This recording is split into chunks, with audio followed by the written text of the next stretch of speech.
ԱՄՆ-ում 1 ժամվա համար նվազագույն աշխատավարձը կարող է դառնալ 25, իսկ ապագայում անգամ $30։ Օրենսդիրների այս նախաձեռնությունը մեծ աջակցություն է ստացել ավելի քան 100 կազմակերպությունների կողմից։ Օրենքի նախագիծը կոչվում է կենսական աշխատավարձ բոլորի համար։ Այն նպատակ ունի վերացնել ցածր աշխատավարձը ամբողջ երկրի տարածքում։ Մի շարք խոշոր քաղաքներ արդեն քննարկում են անգամ $30 աշխատավարձը։ Լոս Անջելեսում աշխատավարձը մինչև 2030 թվականը կհասնի $30։ Նյու Յորքում ևս նման առաջարկներ են շրջանառվում քաղաքային խորհրդում։ Այս շարժմանը աջակցում են ԱՄՆ-ի խոշոր արհմիություններն ու հասարակական կազմակերպությունները, այդ թվում են Գունավոր մարդկանց առաջադիմության ազգային ասոցիացիան, Ուսուցիչների ամերիկյան ֆեդերացիան և Ազգային կրթական ասոցիացիան։ Միևնույն ժամանակ ԱՄՆ բյուջեի դեֆիցիտը շարունակում է մեծանալ, այն աճել է 20%-ով հակառակ Թրամփի սահմանած մաքսատուրքերից ստացված եկամուտներին։ Տնտեսական այս իրավիճակը բարդացնում է նվազագույն աշխատավարձի բարձրացման շուրջ բանակցությունները։ Այնուամենայնիվ, One Fair Wage-ը շարունակում է իր աշխատանքը 25 նահանգում։ Այժմ այն մասին, թե ինչ ենք պատմելու վայրկյաններ անց։ Հորմուզի նեղուցում իրավիճակը նորից պայթյունավտանգ է դարձել, ծովամարտը նոր թափ է ստացել։ Կրակոցներ Սպիտակ տան մոտ, ում էր թիրախավորել զինված անձը։ Կրակոցներ Օքլահոմայի ճամբարում, սարսափ Ֆլորիդայում, զոհերի ու վիրավորների թիվը աճում է։ Խաբեբաները ոստիկան են ներկայացել ու մեծ գումար հափշտակել, խարդախության նոր սխեմայի թիրախը տարեցներն են։ Մեր կահաբեկիչը սարսափեցնում է Լոս Անջելեսի մի ողջ թաղամասի, իսկ թողարկման երկրորդ հատվածում պատրաստել ենք կարևոր տեղեկություններ, որ հաստատ ամերիկահայերին օգտակար կլինի։ Իրանը Հորմուզի նեղուցում հարձակվել է ԱՄՆ դրոշով նավերի վրա, այս մասին հայտնում են Թեհրանի, այսպես ասած, կիսապաշտոնական աղբյուրները։ Ամերիկյան հրամանատարությունը հերքել է Իրանի կողմից նավերի խոցման մասին լուրերը, փոխարենը նշելով, որ ամերիկյան ուղղաթիռները ջախջախել են իրանական փոքր նավակները, որոնք փորձել են մոտենալ նավերին։ Իրանի զինվորականներն էլ դա են հերքել։ Սենթկոմի ղեկավար Քուփերը հաստատել է միջադեպի մասին լուրերը։ Թրամփը կատարվածին անդրադարձել է Truth Social-ում։ Մենք խոցել ենք 7 փոքր նավակ, դա է նրանց մնացել, գրել է նա։ Նախագահը նշել է, որ նոր առաքելության շրջանակում ամերիկյան ռազմանավերը նպատակ ունեն անվտանգ ուղեկցել Հորմուզի նեղուցով անցնող առևտրային նավերը։ Արաբական Միացյալ Էմիրությունների պաշտպանության նախարարությունը հայտնել է իրենց տարածքի ուղղությամբ արձակված իրանական 12 բալիստիկ հրթիռների մասին։ Հորմուզի նեղուցում մեկնարկած ազատություն կոչվող առաքելությանը մասնակցում են 15,000 ամերիկյան զինծառայողներ, ռազմանավեր և ավելի քան 100 օդանավ։ Նեղուցում հարյուրավոր նավեր մնացել են արգելափակված արդեն ավելի քան 2 ամիս։ ԱՄՆ-Իրան բանակցությունները դեռ արդյունք չեն տվել, լարվածության նոր աճը կարող է վտանգել խաղաղ կարգավորման, առանց այդ էլ թույլ հեռանկարը։ Վառելիքի գները Կալիֆոռնիայում հասել են $7։ Պատերազմի մեկնարկից ի վեր ԱՄՆ-ում բենզինը թանկացել է 49%-ով։ Ամեն օր ամերիկացիները վճարում են $1 միլիարդ ավել։ Նավթի համաշխարհային գները նույնպես զգալի աճել են։ Ամերիկյան հում նավթը թանկացել է ևս 4%-ով։ Թրամփի ազատություն ծրագիրը դեռ չի օգնել, բեռնափոխադրող ընկերությունները շարունակում են խուսափել Հորմուզի նեղուցից։ Ապահովագրական ընկերությունները ևս խուսափում են այդ տարածաշրջանի հետ կապված գործարքներից։ Նրանք անվտանգության հստակ երաշխիքներ են պահանջում, ընդհուպ մինչև ռազմանավերի կողմից ուղեկցում։ ԱՄՆ պաշտոնական աղբյուրները փորձում են հանգստացնել բնակչությանը, խոստանալով, որ գները շուտով կիջնեն, սակայն վերլուծաբանները տխուր կանխատեսումներ ունեն։ Ըստ այդմ, եթե Հորմուզի շրջափակումը շարունակվի, վառելիքի գները կշարունակեն աճել, իսկ դա գնաճ կապահովի նաև լայն սպառման մի շարք այլ ապրանքների համար։ Իրան-ԱՄՆ պատերազմի զոհը դարձավ ամերիկյան խոշոր ավիաընկերություններից մեկը, պաշտոնապես հաստատվեց, որ Spirit ավիաընկերության սնանկացման ու փակման պատճառը եղել է ավիավառելիքի թանկացումը։ Հենց այդ հիմնավորմամբ է Spirit-ը դաշնային ավիացիոն վարչակազմին խնդրել կասեցնել բոլոր թռիչքները։ Այժմ ընկերության 17,000 աշխատակիցները մնացել են անգործ, այդ թվում 5,500 բորտուղեկցորդ։ Ուղևորների մի մասը հայտնվել է ծուղակում, ընկերությունը խոստացել է վերադարձնել տոմսերի գումարը։ Բանկային քարտով վճարվածները կստանան գումարը ավտոմատ, դա կկատարվի սնանկացման ընթացակարգի շրջանակներում։ Սպիտակ տան մոտ կրակոցներ են հնչել գաղտնի ծառայության գործակալները վիրավորել են զինված տղամարդուն, միջադեպի հետևանքով տուժել է նաև մեկ անչափահաս։ Գործակալները նկատել էին զինված կասկածելի մարդու, նա սկսել է փախչել ու կրակել։ Գործակալները պատասխան կրակ են բացել, նրա ուղղությամբ տղամարդը տեղափոխվել է հիվանդանոց, նրա վիճակի մասին տվյալներ դեռ չկան։ Գաղտնի ծառայության փոխտնօրենը որոշ մանրամասներ է հայտնել, անչափահաս տուժածի կյանքին վտանգ չի սպառնում։ Միջադեպի ընթացքում Սպիտակ տան հյուսիսային սիզամարգից մարդկանց տարհանել են, լրագրողներին ևս հրահանգվել է անհապաղ հեռանալ այդ վայրից։ Արդյոք հարձակումը ուղղված էր Թրամփի դեմ, գաղտնի ծառայությունը դեռ հստակ պատասխան չունի։ Նույն պահին տարածքով անցել է Վենսի շարասյունը, սակայն հարձակվողը նրան չի թիրախավորել։ Կրակոցների ժամանակ Թրամփը հանդիպում էր ունեցել Սպիտակ տանը, միջադեպի հետևանքով հանդիպումը չի ընդհատվել։ Շարունակենք կրակոցների թեման։ Օքլահոմայում ճամբարային երեկույթը վերածվել է արյունալի միջադեպի։ Շուրջ 23 մարդ է վիրավորվել կրակոցների հետևանքով։ Արկադիա լճի մոտ հավաքվել էր երիտասարդների մեծ խումբ։ Այս ճամբարը հանրաճանաչ վայր է ջրային սպորտի համար։ Խնջույքը գովազդվել էր սոցիալական հարթակներում, սակայն հավաքի պաշտոնական թույլտվություն չի եղել։ Վիրավորների մեծ մասը հոսպիտալացվել է, տուժածների վիճակի մասին մանրամասներ դեռ չեն հայտնում։ Հայտնի չեն նաև միջադեպի մանրամասները։ Ոստիկանությունը շարունակում է հետաքննել դեպքի հանգամանքները։ 4 մարդ, այդ թվում նորածին, սպանվել են Ֆլորիդայում, զոհվել են 55-ամյա տատիկը, նրա 28-ամյա դուստրը և 2 երեխա։ Դեպքերը տեղի են ունեցել 2 տարբեր վայրերում։ Ոստիկանները մորը և երեխաներին գտել են Փլանթ Սիթիի հյուսիսում։ Նրանք արձագանքել էին անկարգությունների մասին ահազանգին։ Երեխաները մահացել էին դեպքի վայրում, մայրը մահացել է հիվանդանոցում։ Նույն տարածքում հայտնաբերվել է ևս մեկ երեխա։ Նա ողջ է մնացել ու չի վնասվել։ Տատիկի մարմինը գտել են մեկ այլ վայրում, կես մղոն հեռավորության վրա։ Ոստիկանությունը դեռ չի պարզել սպանության հանգամանքները։ Հայտնի չեն ոչ կասկածյալների, ոչ էլ հանցագործության դրդապատճառները։ Հետաքննությունը շարունակվում է։ Հանտավիրուսով վարակված զբոսանավի ճակատագիրը մնում է անորոշ։ Առողջապահության համաշխարհային կազմակերպությունը հաստատել է նավի վրա հիվանդների առկայությունը։ Վարակի աղբյուրը դեռ պարզ չէ։ Նավի վրա արդեն 3 մարդ է մահացել։ Կաբո Վերդեի իշխանությունները զբոսանավին նավահանգիստ մտնելու թույլտվություն չեն տվել։ Ներկայումս նավի վրա 147 մարդ կա, նրանցից 17-ը ամերիկացիներ են։ 2 հիվանդ գտնվում է ծանր վիճակում։ Ուղևորներին խորհուրդ են տվել մնալ իրենց խցերում, անձնակազմը ախտահանում է նավի տարածքները։ Բժշկական տարհանում պլանավորելու աշխատանքները ընթացքի մեջ են։ Հավանական է, որ նավը ուղևորվի դեպի Կանարյան կղզիներ։ Մասնագետները կոչ են անում խուճապի չմատնվել, հիվանդությունը հազվադեպ է փոխանցվում մարդկանց միջև։ Ռիսկը հանրության համար մնում է ցածր։ Ինչ է հանտավիրուսը և ինչու է այն այսքան վտանգավոր։ Սկսենք նրանից, որ այս վիրուսի դեմ պատվաստանյութ չկա։ Վիրուսը տարածում են կրծողները, հիմնականում մկները։ Նշանները նման են գրիպի կամ քովիդի։ Սկզբում հիվանդը կարող է ոչինչ չզգալ, հիվանդությունը կարող է մահացու դառնալ մի քանի ժամում։ Մահացության մակարդակը հասնում է 40%-ի։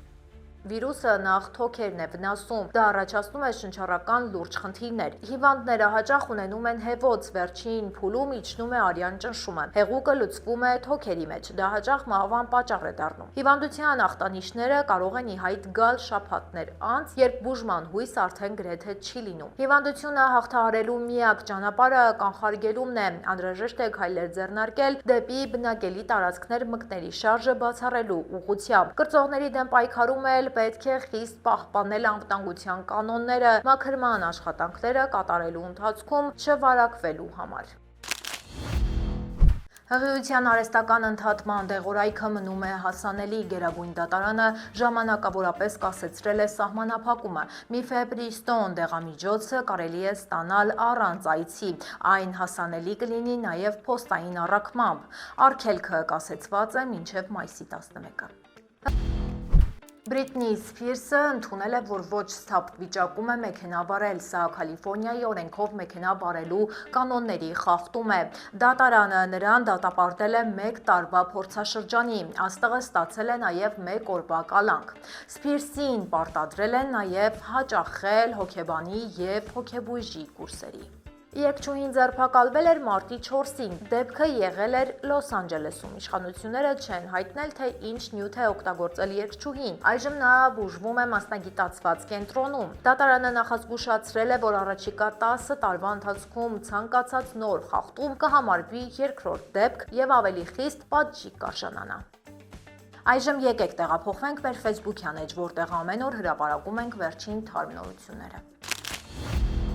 Հանցագործները Իրվայնի ոստիկանության անունից զանգահարել են 80-ամյա թոշակառուին։ Նրանք պահանջել են $20,000 կանխիկ գումար, խաբեբաները օգտագործել են կեղծ հեռախոսահամարներ։ Նրանք նույնիսկ ներկայացել են ոստիկանապետի անունով։ Տղամարդը վախեցել է ձերբակալությունից, նա գումարը դրել է կոշիկի տուփի մեջ ու հանձնել զանգահարողի կողմից ուղարկված անձին։ Ըստ իրավապահների, հանցագործները առցանց փնտրել են իրական ոստիկանների անուններ եւ հորինել իրականին շատ մոտ իրավիճակ։ Խարդախության այս նոր սխեմայի հեղինակները որպես զոհ ընտրում են հատկապես տարեցներին։ Ոստիկանությունը կոչ է անում զգույշ լինել խաբեբաների հերթական զոհը չդառնալու համար։ Նրանք հիշեցնում են, որ իրավապահները երբեք չեն սպառնում ձերբակալությամբ եւ գումար չեն պահանջում, իսկ ամենափոքր կասկածի դեպքում պետք է ոստիկան ներկայացողի համարը ստուգել պաշտոնական կայքում կամ անմիջապես հեռախոսով կապ հաստատել տվյալ կառույցի հետ։ State Farm ընկերությունը խնդիրներ ունի։ Կալիֆոռնիան պահանջում է միլիոնավոր դոլարների տուգանք։ Սա ամենամեծ պատիժն է աղետից հետո։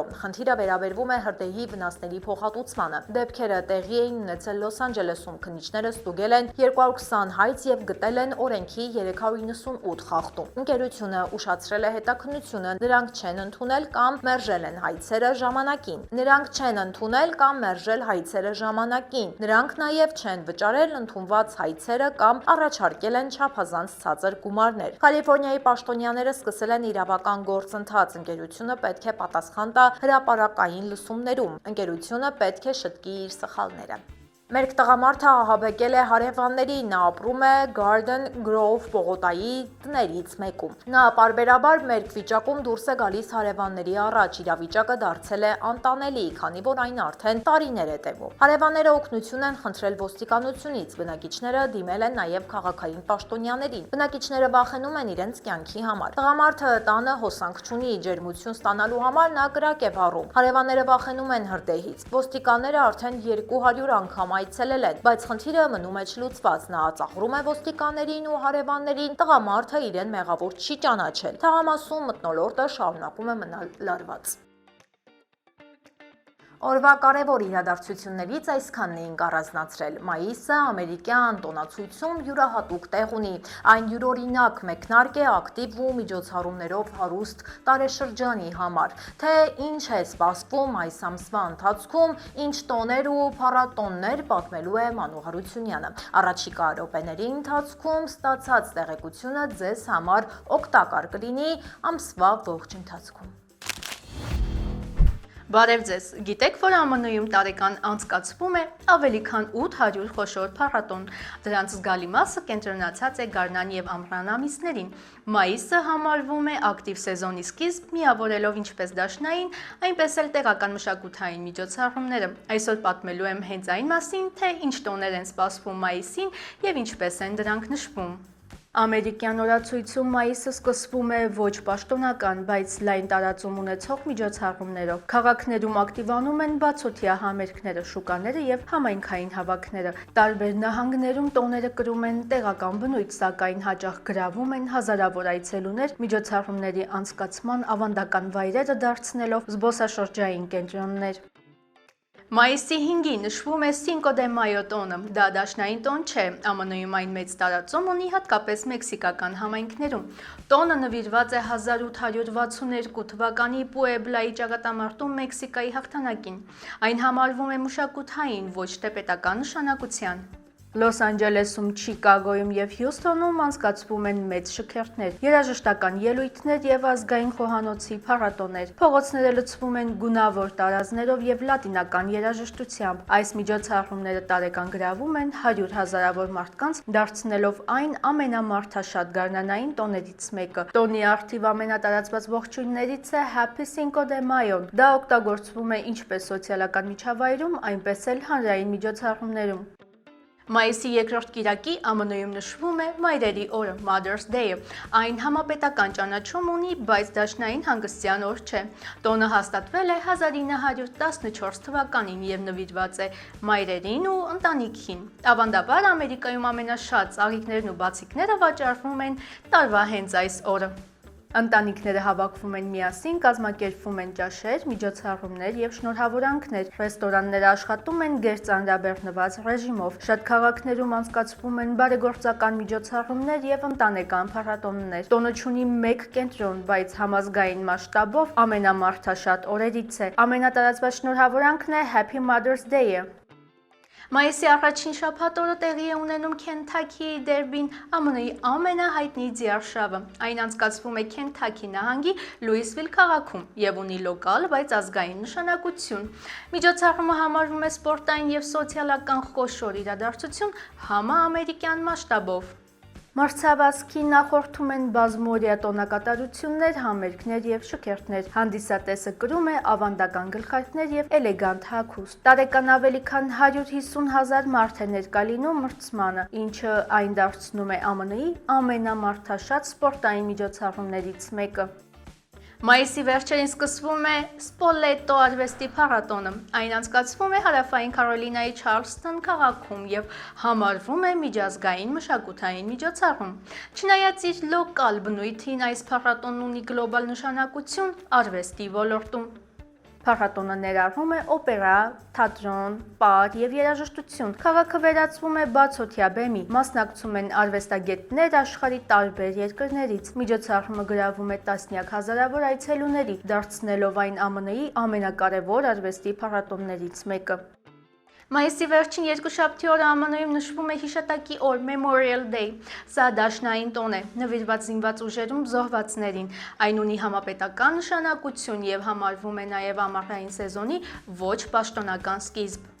Վաշինգտոնում անցկացվում է ազգային համերգ եւ շքերթ։ Քաղաքներում կազմակերպվում են հիշատակի միջոցառումներ, ծաղկեպսակների տեղադրումներ եւ ռազմական շքերթներ։ Տոնը համատեղում է պաշտոնական արարողակարգն ու զանգվածային հանգիստը, գրավելով միլիոնավոր մարդկանց ամբողջ երկրում։ Այս դեպքում ողջույնի արտահայտությունները ավելի զուսպ են՝ We remember կամ Honor the Fallen։ ԱՄՆ-ում տոները պարզապես օրացույցային միջոցառումներ չեն, այլ սոցիալական միջավայրի ձևավորման կարևոր բաղադրիչներ։ Եթե ցանկանում եք ավելի լավ ճանաչել Ամերիկան, ավելի հեշտ շփվել տեղի հնաբնակների հետ, բաց մի թողեք ամերիկյան տոները, այցելեք, շնորհավորեք ու շնորհավորանքներ ստացեք։ Հավատացեք, այդպես շատ ավելի հեշտ կճանաչեք մեծ, բազմաշերտ ու երբեմն անգամ անհասկանալի թվացող Ամերիկան։ Մենք կշարունակենք հոգ տանել, որ դուք Ամերիկայի մասին իմանաք ոչ միայն օրվանորությունները, այլև այն, ինչ սպասվում է մոտ ապագայում։ Իսկ այսօրվա հանդիպումը ավարտին մոտեցավ, համոզված եմ, որ հավանեցիք։ Մեզ աջակցելու համար պարզապես լայքեք մեր տեսանյութը եւ բաժանորդագրվեք մեր ալիքին։ Կհանդիպենք վաղը ժամը 5-ին։ Հաջողություն։